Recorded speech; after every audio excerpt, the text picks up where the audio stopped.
Hello everyone, welcome back to my channel KTstenography. Friends, today I am going to give you dictation number 12 from volume 1 Kailash Chandra at the speed of 120 words per minute.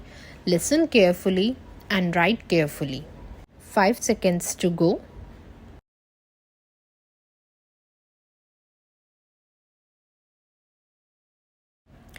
I have no intention of giving a certificate about which my honorable friend Dr. Krishna Swami was talking some time ago, since something like a certificate being given by any member of the business community is likely to be misunderstood, but the fact remains that impartial observers, both here and abroad, have testified to the soundness and stability of our finances, which have successfully withstood severe stresses and strains of the changing economic factors, both national and international, and for this, the fullest possible credit is due to the wise handling of the situation by our present finance minister. There have been criticisms on both sides. Some have described the budget as pro-big business, as something which has brought about a boom in the stock exchange, and as something which has brought about satisfaction in the business circles. The fact is that if there has been any satisfaction, it has been due purely to negative features of the budget and not because any positive relief in any direction has been given to business or industry. It is true that there were certain fears in the minds of the business community that, in view of the expanding and growing needs of the center, the finance minister might resort to certain further additional taxation, and since those fears were not realized, there has been some slight recovery in certain stock exchanges, but that does not in the least mean that whatever relief and legitimate relief was due to the business and industrial community has received any adequate response from the finance minister. We have got to face the fact that we are at present engaged in the process of development.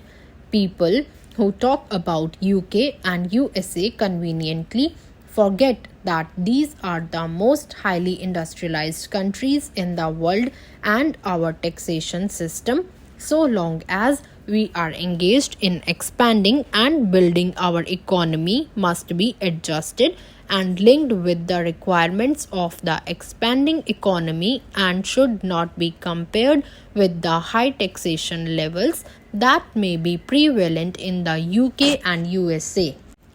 Friends have talked about unemployment, but whether the raising of the direct taxation levels will in any way mitigate unemployment is a question that should be considered.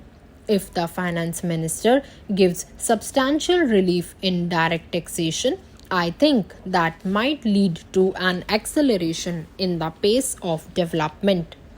So, it has to be considered whether it is relief in taxation which will lead to a reduction of unemployment, or whether it is raising of taxation to the utmost levels which will dry up the resources and channels of capital formation and thereby not only retard all further development but might also throw the functioning of present industries out of gear.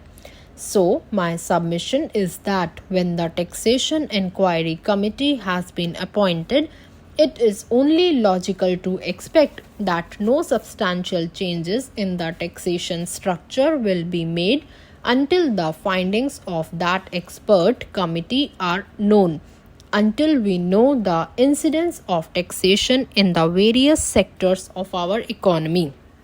Now, coming to the question of deficit financing, I am afraid that my esteemed friend's attitude was somewhat different from the line of opinion in the business and industrial community. Now that we advocate deficit financing for bringing any artificial rise in prices, but the fact is that those who have criticized deficit financing have not suggested any other alternative or made any other constructive suggestion which will bring about necessary development plans. After all, the fact has got to be faced that whatever program we have set out in the national plan should go on unimpeded by any financial considerations. An assurance has been given by the finance minister that so far as financial resources are concerned, he will ensure that the 5-year plan will not in any way be retarded. In this connection, I can only say that deficit financing is one thing so far as the revenue budget is concerned, so far as normal expenses and expenditure are concerned. Certainly, nobody would advocate deficit financing, which might be very undesirable. But when it is a question of doing something abnormal, of investing something in productive channels, then certainly some risk has got to be taken, and I think the finance minister has been fully cautious in taking whatever measures he has so far. We know the measures that the government took for contracting money supply about the end of 1950 and certain other measures adopted which brought about a slump. Also, from time to time, the finance minister did not hesitate to mop up the surplus, which, as the records would show, has been about Rs 300 crores during the past 4 or 5 years.